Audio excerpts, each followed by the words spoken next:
Quero saudar a amada igreja, pode se sentar, meu irmão, minha irmã. Quero saudar a amada igreja com a paz do Senhor Jesus Cristo. Que Deus nos dê um tempo especial, que Deus nos dê um tempo de acordo com a sua boa e plena vontade, e que nós possamos buscar mais da comunhão com Deus. Eu não sei o que você tem buscado, eu não sei qual tem sido a sua primeira necessidade, mas sempre deveria ser Cristo Jesus,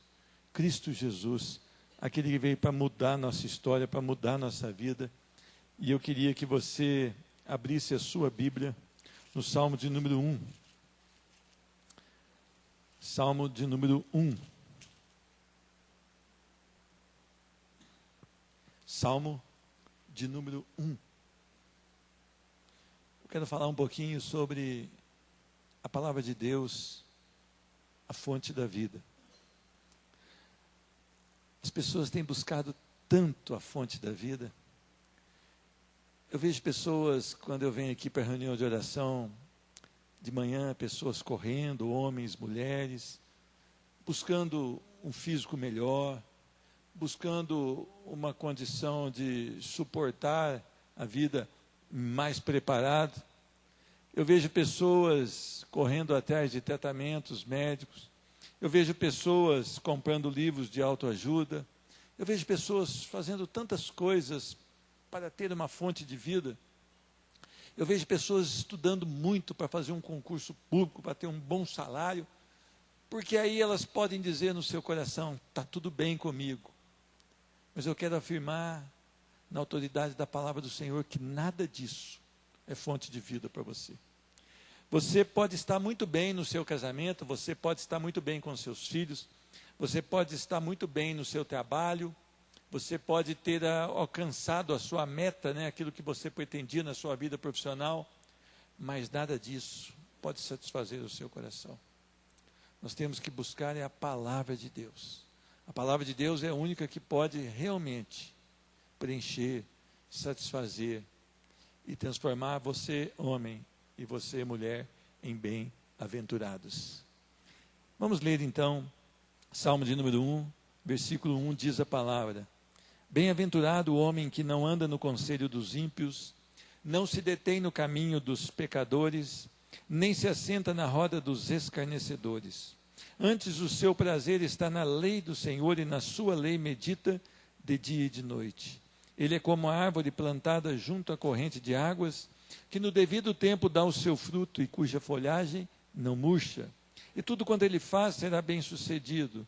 Os ímpios não são assim, são, porém, como a palha que o vento dispersa. Por isso os perversos não prevalecerão no juízo, nem os pecadores na congregação dos justos. Pois o Senhor conhece o caminho dos justos, mas o caminho dos ímpios perecerá. Amém?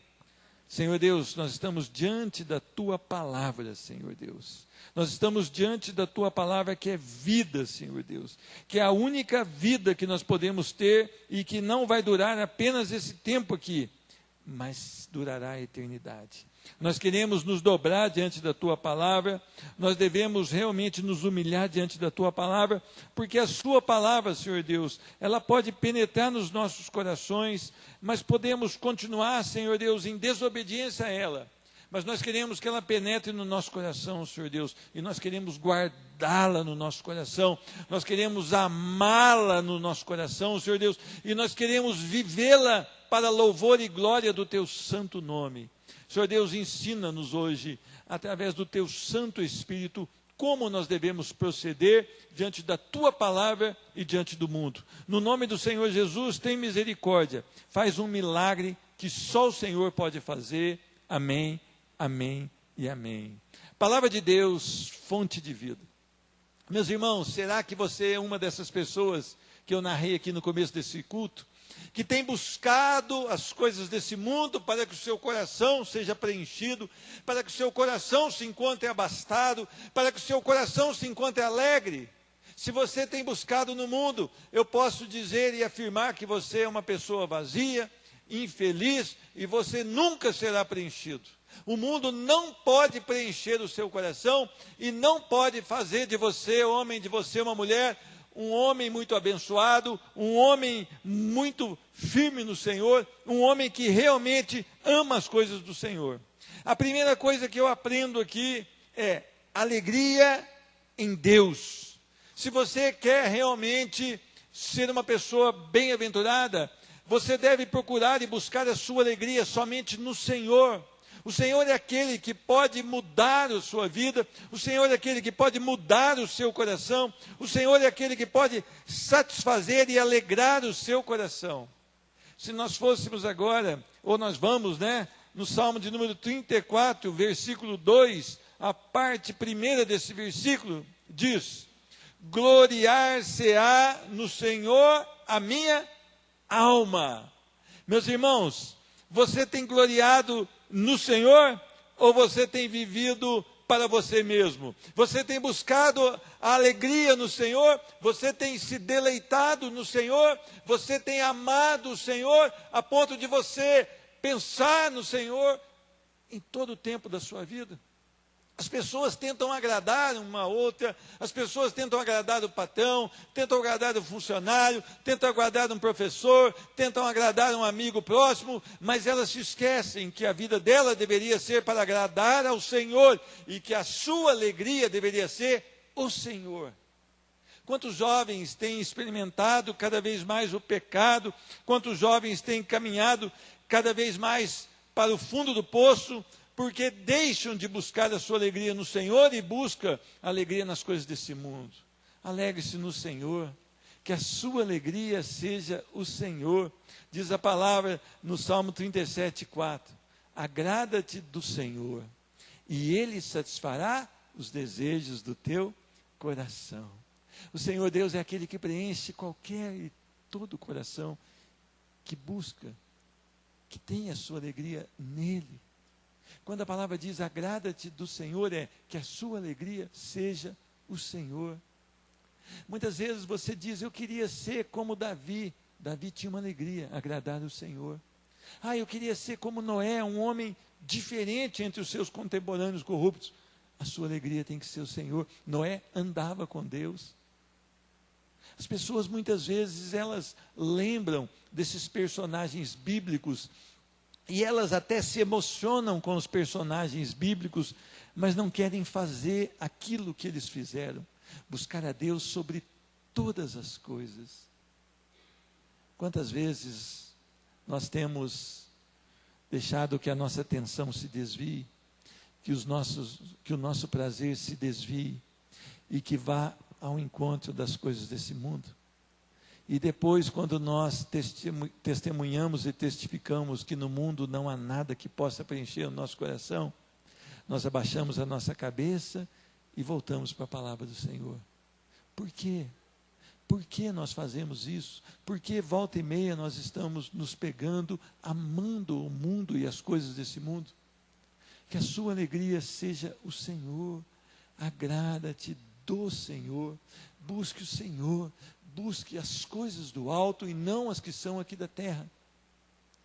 A segunda coisa que eu aprendo é a decadência do pecado. O problema do homem sempre foi o pecado. O problema do homem não é quem está no governo, quem deixou de estar no governo. O problema do homem não é se o clima está esquentando, se a camada de ozônio está perfurada. O problema do homem não é se ele desmatou, se ele não desmatou. O problema do homem, o maior problema do homem é o pecado.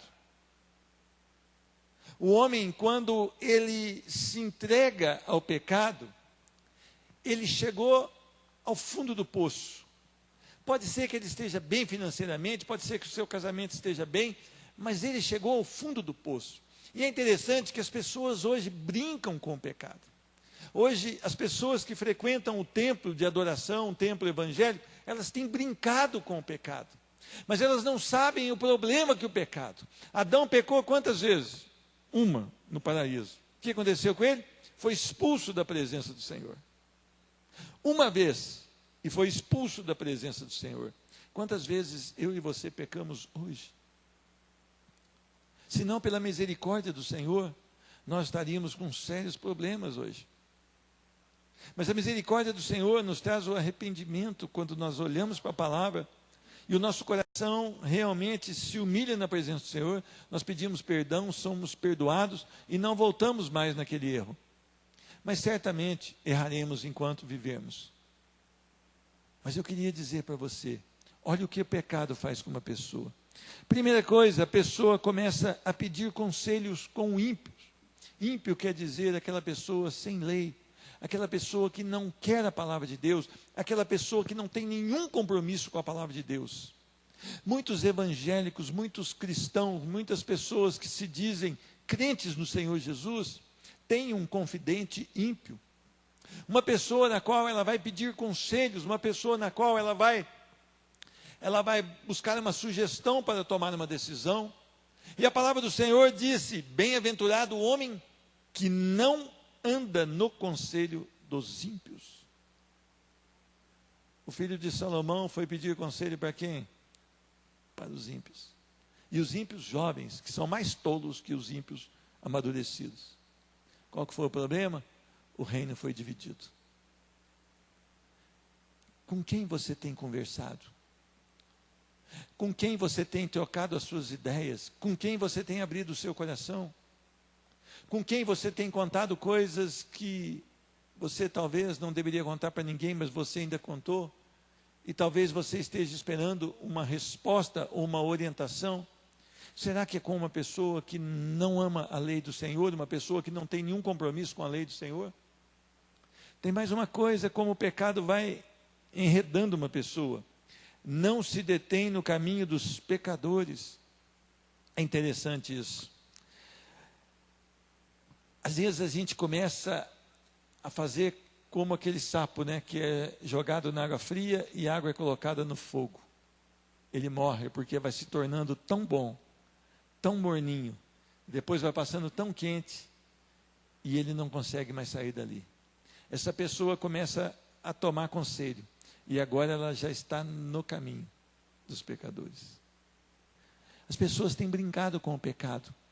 As pessoas, elas têm levado muito a sério as necessidades terrenas, mas não têm levado a sério a nossa luta contra o pecado. As pessoas, elas não têm olhado como é a decadência do pecado. As pessoas com quem me relaciono são ímpios. As pessoas com quem eu estou ligado são ímpios.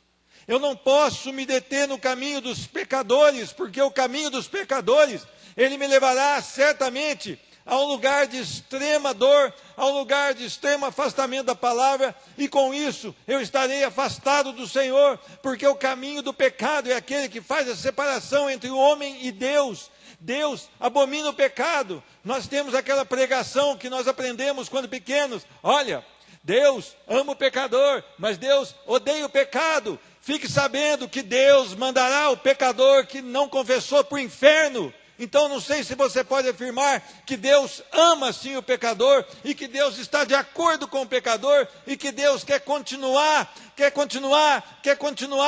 sempre deixando o pecador viver do jeito que ele está. Eu queria que você entendesse, jovem, senhora, senhor, que nós precisamos tomar uma decisão nas nossas vidas. E essa decisão é romper com o pecado. Essa pregação genérica que nós temos falado: olha, Deus ama, Deus ama.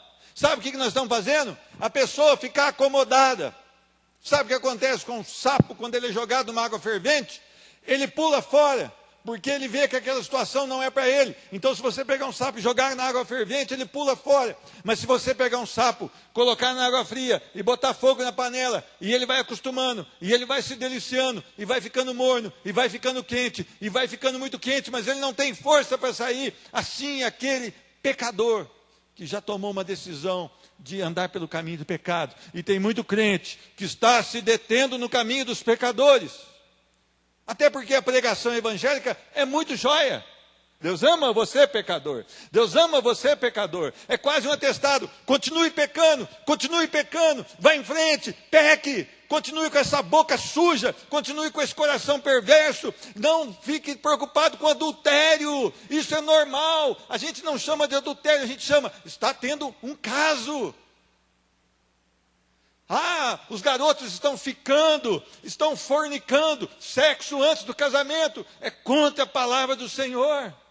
A igreja não leva a sério, porque a igreja tem medo de falar a verdade, porque a verdade vai eliminar um tanto de pessoas da congregação, mas nós temos que falar a verdade. É a verdade que liberta, é a verdade que sara o coração de um homem, é a verdade que transforma um homem. Cristo é a verdade, não há outra verdade. Meus irmãos, onde nós vamos? Onde nós vamos parar? Olha, eu queria falar para você, o último estágio de um homem é se assentar na roda dos escarnecedores. Se liga a ele de uma tal maneira. Esses escarnecedores não glorificam a Deus, mas eles vivem deleitando-se na vida de prazer e contrário à palavra de Deus. Ah, meus irmãos, quando Jesus carregava aquela cruz, ele foi escarnecido. Quando Jesus carregava aquela cruz sozinho, que já era um propósito da cultura romana, de fazer a pessoa passar pelo pior dos piores, ele sofreu escárnio, ele sofreu afronta. Jesus foi pregar e não deixaram ele pregar. Jesus foi operar milagres e disseram que ele estava curando nos sábados. Jesus não teve nem lugar para nascer e nem lugar para morrer. Sabe por quê? Porque o povo não reconheceu Jesus. A dureza do pecado. A dureza do pecado. Um coração endurecido, petrificado pelo pecado. Ele não consegue glorificar a Deus. Às vezes nós estamos tristes porque nós pregamos tanto tempo para uma pessoa e ela não consegue glorificar a Deus, porque o ímpio não consegue glorificar a Deus, ele não vai louvar ao Senhor em verdade, porque o seu coração está endurecido pelo engano do pecado, e a não ser que o Espírito Santo lhe abra o entendimento e lhe revele quem é Cristo Jesus, ele nunca terá a oportunidade de glorificar a Deus. O coração do homem é mau, é desesperadamente corrupto, e ele odeia as coisas de Deus. Ele odeia a palavra de Deus e ele odeia estar servindo a Deus. Muitas vezes nós queremos passar valores bíblicos para as pessoas que não têm nenhum compromisso com a palavra. Você não vai conseguir isso, a não ser que o Espírito Santo de Deus derrame graça e misericórdia sobre aquele coração. Eu queria que você entendesse isso, meus irmãos. Eles não glorificam a Deus. E se eles não glorificam a Deus, porque eu estou andando com Ele, porque eu estou tomando conselho com eles, e porque eu tenho me detido no caminho deles, se eles não glorificam a Deus, eu não posso me ligar a eles. Cuidado com quem você anda. Cuidado com quem você tem confidenciado. Ame as coisas de Deus. Bem-aventurado é aquele que tem o seu prazer na lei do Senhor. Relacionamento com a palavra de Deus é que te torna um homem e uma mulher bem-aventurados. Relacionamento com a palavra é quando você começa a ter desespero pela palavra de Deus. É quando você começa a ter prazer na palavra de Deus. É quando você não tem mais a Bíblia como aquela que vai trazer sorte para você, como aquela ferradura atrás da porta, ou como a Bíblia aberta no Salmo 91 trazendo condenação, mas é quando você diz: Senhor, essa é a tua palavra, ela é absoluta, eu creio nela, só que eu preciso do teu entendimento, porque eu preciso mergulhar nela, eu preciso amá-la, eu preciso tê-la como minha única regra de fé. O meu prazer, Senhor Deus, tem que estar na tua lei. Meus irmãos, o que você tem amado? Você ama mais a palavra ou mais o seu cônjuge? Você ama mais a palavra ou mais o seu filho, a sua filha? Você ama mais a palavra ou mais os seus pais? Você ama mais a palavra ou mais o seu trabalho, o seu negócio, o seu empreendimento? Você ama mais a palavra ou mais a televisão? Você ama mais a palavra ou mais as coisas transitórias? Bem-aventurado é aquele que tem o seu prazer na lei do Senhor. Meus irmãos, a lei do Senhor não é peso. Vinde a mim todos que estáis cansados e oprimidos, e eu vos aliviarei. A lei do Senhor é alívio, ela me protege, ela me direciona, ela me leva em segurança para a Nova Jerusalém, onde eu vou viver e vou estar na presença do Senhor pelos séculos dos séculos. Eu amo a Deus, não porque eu vou para o céu, eu amo a Deus porque Ele é Deus poderoso e maravilhoso, e eu vou para o céu porque Ele me deu graça. E eu quero viver na presença dEle pelos séculos dos séculos, porque eu tenho prazer na sua lei, porque eu tenho prazer na sua palavra, porque a minha vida está ligada na sua palavra. Então eu vou para o céu, e se eu viver ali eternidades de eternidades, eu vou ter como adorá-lo, porque eu amo, e eu amo a sua presença. Meus irmãos, o que você vai fazer no céu? Se 2 cânticos talvez te deixe cansados, um culto de 1 hora e meia, te deixa desgastado, peça para Deus para você morrer e habitar o inferno, porque você não vai ter o gosto de ficar na presença do Senhor pelos séculos dos séculos. A lei do Senhor é o meu prazer. E sabe como é que ela é o meu prazer? Eu demonstro isso porque eu medito nela de dia e de noite. Eu tenho intensidade, eu tenho grande proporção, eu tenho uma busca intensa pela palavra, eu tenho uma qualidade, porque eu apenas não quero ler, mas eu quero conhecer o meu Deus. Eu quero conhecê-lo, e Ele está descrito nessa palavra, e eu quero dizer que Ele é meu escudo, que Ele é minha glória. Eu quero clamar a Ele. Sabe por quê que eu sei que Ele é meu escudo, é minha glória? Porque a sua palavra diz, e como eu a amo, e como eu me deleito nela, e como eu busco ela e medito nela de dia e de noite, ela está preenchendo o meu coração. E quando tiver reunião de oração, eu vou ter o que falar para o meu Deus. Eu vou ajoelhar num cantinho e vou falar: Deus santo, santo e precioso, Deus digno de todo louvor, de toda honra, de toda glória, de toda adoração. Tu és o Deus puro, Tu és o Deus benevolente, Tu és o Deus benigno, Tu és o Deus excelso Criador. E eu vou ter o que falar, porque eu amo a sua palavra, eu tenho buscado a sua palavra, e a qualidade da sua palavra tem me levado à obediência.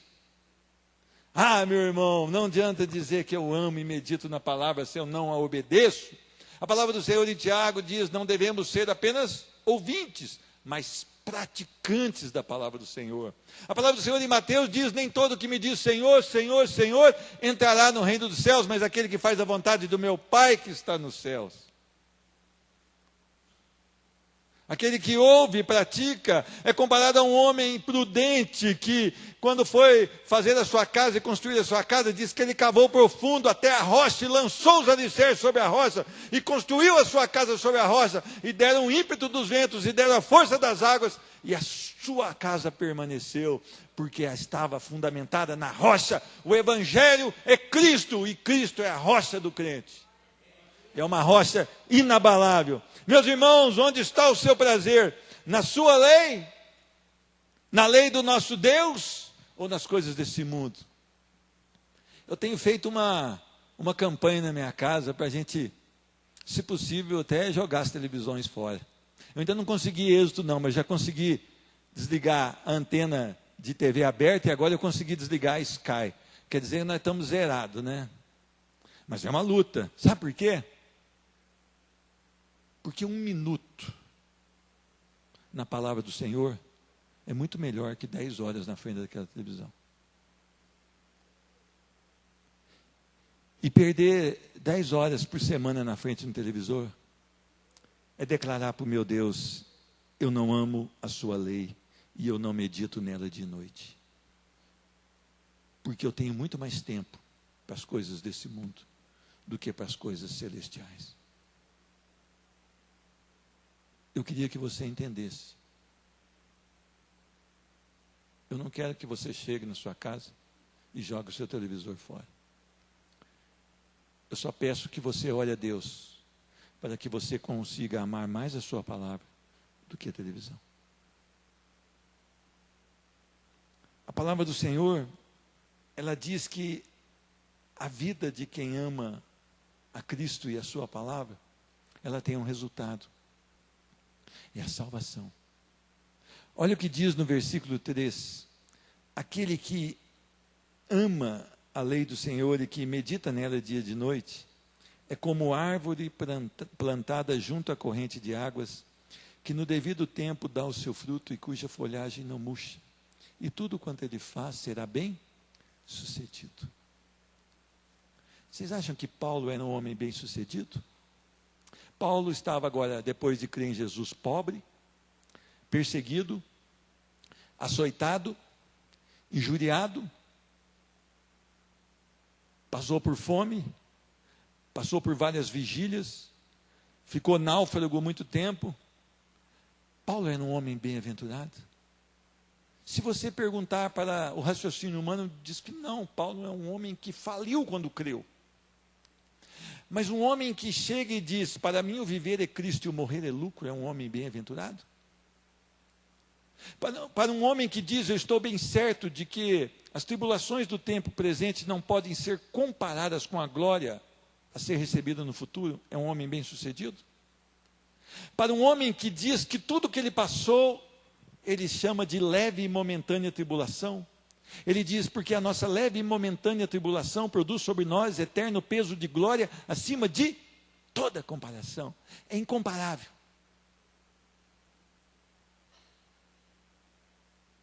E ele termina dizendo, não atentando nós para as coisas que se veem, mas para as coisas que não se veem. Porque as coisas que se veem são temporais, mas as que não se veem são eternas. Será que esse é um homem bem-sucedido? Será que ele é como aquela árvore plantada junto ao ribeiro de águas, que a sua folha não murcha e no devido tempo dá o seu fruto? Ou quer comparar com um homem que possui casas, imóveis e dinheiro? Esse é o bem-sucedido? Pode ser bem-sucedido por algumas igrejas evangélicas, mas para a verdade, para a palavra, o homem bem-sucedido é aquele que ama a Deus, é aquele que vive para louvor e glória do Senhor, e ainda que tudo dê errado na sua vida, há um gozo no seu coração e motivos de sobra para ele dizer, Deus é maravilhoso, louvado seja o nome do Senhor. E aí ele pode cantar, tu és santo, aleluia. Meus irmãos, por que nós? Por que nós não prestamos atenção nessa palavra? Por que nós não prestamos atenção na palavra de Deus, que é viva e eficaz? Aquela que penetra, no mais íntimo de um ser humano, que está apta, para discernir os pensamentos e propósitos do coração. Por que que essa palavra não é a nossa suficiência? Por que que nós temos buscado nas coisas desse mundo a alegria pelos nossos corações? Mas ele traz um contraste muito forte aqui entre o salvo e o ímpio. O salvo é a árvore plantada junto ao ribeiro. Mas ele diz no versículo 4, os ímpios não são assim, são porém como a palha que o vento dispersa. O ímpio, aquele sem lei, aquele que abomina as coisas de Deus, aquele que detesta as coisas de Deus. Embora ele diga, não, eu amo a Deus, mas ele gosta do adultério, ele gosta da pornografia, ele gosta de dar o cano nos outros, ele gosta de fazer as coisas erradas, ele gosta da propina, ele gosta de um tanto de coisas aí, dos vícios. Sabe o que ele é? Ele é ímpio. Ele é ímpio. A palavra diz que ele é ímpio. E diz que ele é comparado à palha. E palha na agricultura não tem valor. Palha na agricultura é aquela que deve ser separada e lançada fora. Palha na agricultura é aquela que deve ser amontoada e queimada. Palha na agricultura é aquela que não tem firmeza, porque quando vem o vento, ela se espalha. Os ímpios são assim. Uma vez Asaf estava quase que invejando o ímpio, Salmo 73, e ele diz, olha, o ímpio não fica doente, o ímpio prospera, o ímpio tudo. Aí quando ele entra no tempo de adoração, diz que cai a ficha dele, e diz que ele atina e vê que os ímpios andam por lugares escorregadios, e o chão está quase roubando-lhes a vida. Sabe o que é isso, meu irmão? É que há uma sentença para o ímpio. Há uma sentença para aquele que não ama a Deus. E não adianta dizer que ama a Deus, mas se eu continuo no vício, se eu continuo nas coisas erradas, se eu continuo não obedecendo a palavra do Senhor, se eu continuo deixando de orar, se eu continuo deixando de amar a palavra, eu sou ímpio. E acabou. Não importa a definição que você dá para você, importa a definição que a palavra dá para você. E os ímpios, eles têm mais um problema aqui. Por isso os perversos, os ímpios, não prevalecerão no juízo. O dia do juízo será muito triste, diz que será cheio de ranger de dentes e choro. A palavra do Senhor diz que as pessoas falarão: Senhor, mas eu ia no culto da sexta-feira, eu ia na oração da manhã, eu fazia isso, eu até expulsei demônios. A palavra do Senhor diz que ele fala assim, ó: apartai-vos de mim, vós que praticais a iniquidade, eu não vos conheço. Não adianta você ser justo aos seus próprios olhos, é preciso que você seja justo aos olhos do Senhor. Só Ele pode declarar um homem justo. E a igreja hoje, com a conversinha dela, Deus ama o pecador e odeia o pecado. Ela está fazendo com que homens pensem que eles estão salvos, mas eles estão condenados. Os pastores empurrando pessoas para dentro do batistério. Os pastores fazendo apelos comovidos para as pessoas: aceita Jesus agora, aceita Jesus agora. Repete comigo aqui. Jesus entra na minha vida, ainda fala, conta a palavra. Escreve meu nome no livro da vida. Diz a palavra em Apocalipse 17 que os nomes já estão escritos. E aí fala: você agora está salvo. E aí ele vai para a casa dele, ele vai para a pornografia, ele acende o seu cigarro, ele toma o seu uísque, ele não deixa de pagar suas contas. E ele fala: não, mas eu fui na igreja e disseram que eu era salvo. Porque um pastor, porque um líder de célula os declarou salvo. Mas o Senhor não declarou salvo. Nós estamos empurrando as pessoas para o inferno com tanta velocidade que elas nem sabem como elas vão parar lá. Porque nós não cremos que essa obra é o Espírito Santo que faz. E nós estamos maquiando as pessoas.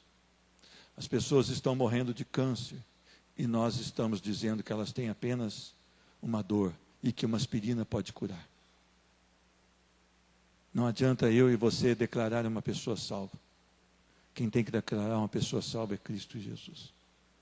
Os perversos não prevalecerão no juízo, nem os pecadores na congregação dos justos. Pois o Senhor conhece o caminho dos justos.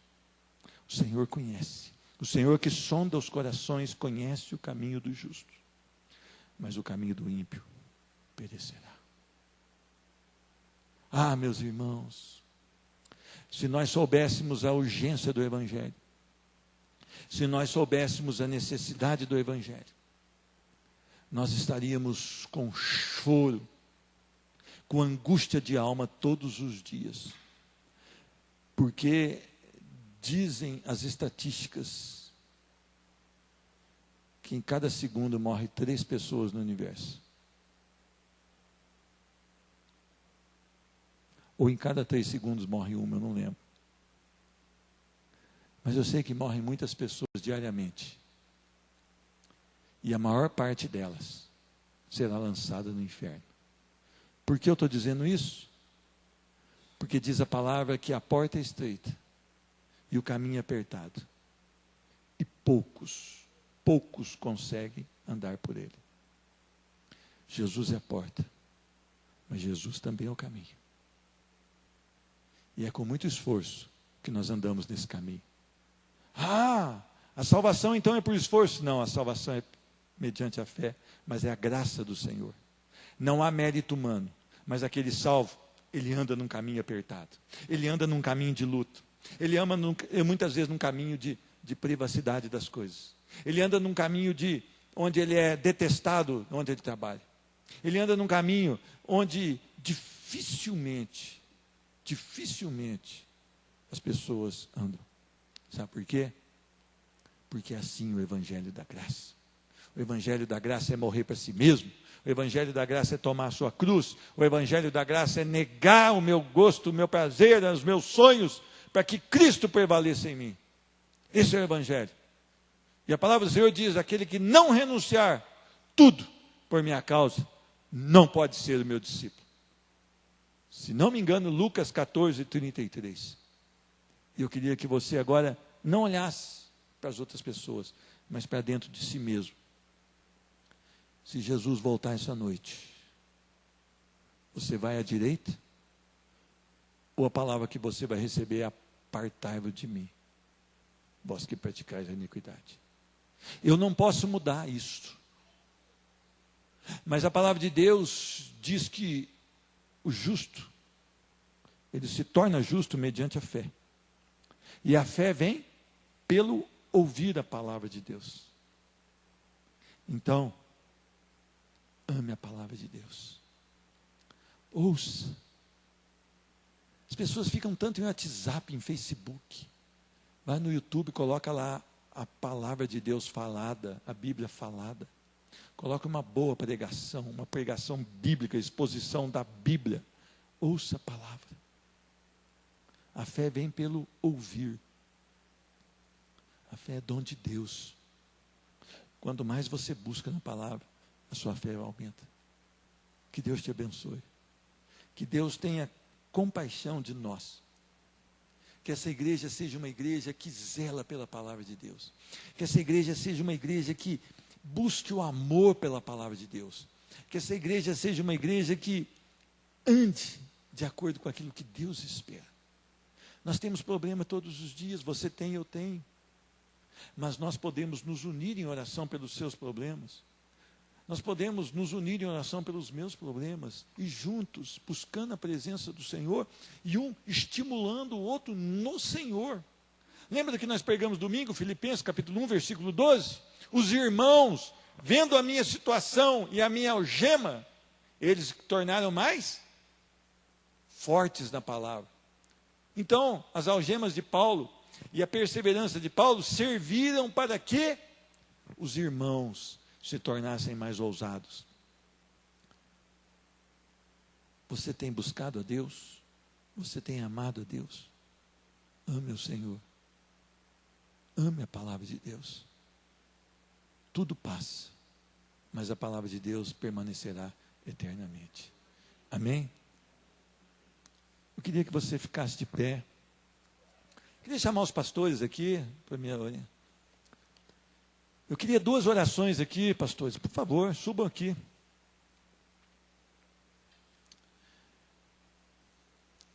Se você quiser chegar aqui, meu irmão, fica à vontade. Se você quiser ficar no seu lugar, fica à vontade. Se quiser se ajoelhar, se ajoelhe. Daqui a pouco, os irmãos que forem ficar aqui na oração, e hoje eu tenho o privilégio de ficar, com o Vinícius é o motorista, eu vou poder ficar também. Nós vamos estar orando aqui. Se você puder ficar 10 minutos, você fica. Se você puder ficar mais, você fica. Se você não puder, vai na paz. Mas eu queria que os pastores abençoassem a igreja do Senhor. Nós precisamos de seriedade na palavra, nós precisamos de vigor na palavra, e nós precisamos de dizer não ao mundo, no nome de Jesus.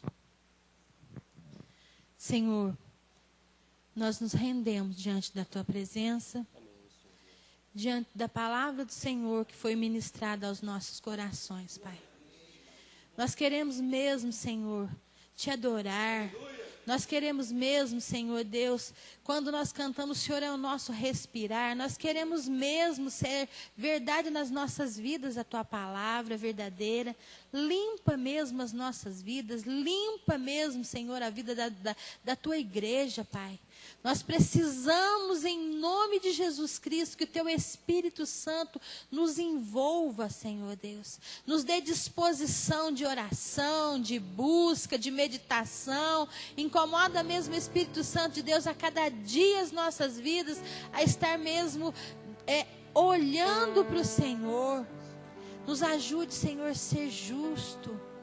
Nos ajude, Senhor Deus, estar, Senhor Deus, os Teus olhos colocado nas nossas vidas com prazer, Senhor Deus. Nos ajude, Espírito Santo, a caminhar. Senhor Deus, nós somos a Tua igreja.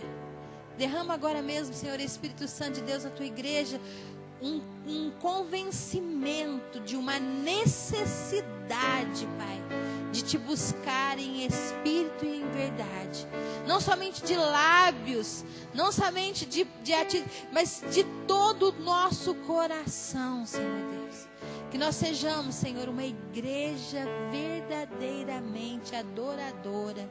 E que os seus olhos colocados em nós possa, Senhor Deus, ter prazer nas nossas vidas, Senhor Deus. Em nome de Jesus Cristo, Pai. Em nome de Jesus. Oh Deus eterno, soberano, nós te louvamos, ó Pai. Te agradecemos, ó Pai, por essa palavra abençoada, Senhor Deus, nessa noite. Te agradecemos e temos, Pai querido, convicção que é o Senhor que faz a separação, Pai, do justo, Pai, e do injusto, Senhor Deus. É o Senhor que faz essa separação. E nós te pedimos, ó Senhor Deus, que o Senhor nos ajuda, Senhor Deus, fazer mesmo a diferença, Senhor Deus, dentro da nossa casa, Senhor Deus, dentro da igreja, lá fora, Senhor Deus, como aquela árvore plantada sobre as águas do rio, Senhor Deus, onde ela mostra que tem vida, Senhor Deus, e os frutos acompanham, Senhor Deus, nas datas certas, Pai querido, no nome de Jesus Cristo, ó Deus, em nome de Jesus, ó Pai, visita o teu povo, Senhor Deus, visita o teu povo, Senhor Deus, com o teu maravilhoso Espírito Santo, ó Pai Celestial, que venhamos a crescer, Senhor Deus, nos caminhos do Senhor, Pai, em nome de Jesus, que nós venhamos, Senhor Deus, fazer mesmo a diferença, Senhor Deus, aonde nós estivermos, Senhor Deus, que possamos ser diferentes, Pai. Que a luz do Senhor brilhe sobre nossas vidas, Senhor Deus. Em nome de Jesus Cristo, ó Deus. Nos ajuda a colocar, Senhor Deus, em prática tudo que nós aprendemos nessa noite aqui, Pai. Porque a honra e a glória é do Senhor, Pai querido. No nome de Jesus Cristo, ó Pai. Que o Senhor nos leva, Senhor Deus, agora para os nossos lares, na segurança, Pai. Abençoe o teu filho, Senhor Deus, que vai estar na condução do ônibus, na condução do carro. Aqueles mesmo que vão a pé para as casas, Senhor Deus, no nome de Jesus. Que o Senhor libera, ordenando os teus anjos, Senhor Deus, ao redor de cada um, Senhor Deus, em nome de Jesus Cristo, ó Pai Celestial. Que o grande amor de Deus, a paz e a graça do nosso Senhor Jesus Cristo, a consolação e a comunhão do Espírito Santo de Deus esteja com todo o povo de Deus. Amém e amém, Senhor. Amém, Pai.